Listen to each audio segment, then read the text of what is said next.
ဘဝမှာလူရည်လို့ဖြစ်လာရင်ပတ်ဝန်းကျင်ဆိုတာရှိတယ်ပတ်ဝန်းကျင်ဆိုတာရှိလာလို့ရှင်ကိုယ့်ပေါ်မှာလိုတဲ့လူတွေရှိတယ်လို့မလိုတဲ့လူတွေလည်းရှိမှာပဲလူတိုင်းသဘောကျအောင်ဘယ်သူမှမဆောင်ရွက်နိုင်ပါဘူးမြတ်စွာဘုရားလောက်အပြစ်ကင်းတဲ့ပုဂ္ဂိုလ်ကိုတောင်မကြိုက်တဲ့ပုဂ္ဂိုလ်တွေရှိသေးတာပဲမဟုတ်လား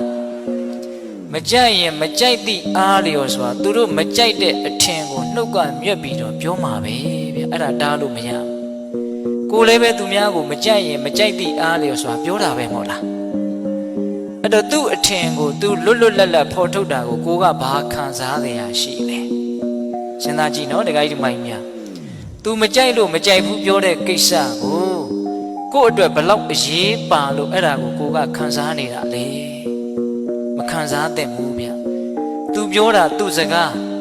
သူထင်တာသူ့အထင်ဟာကိုဘာမှတကယ်တမ်းကပြောင်းလဲသွားစေတာမဟုတ်ဘူး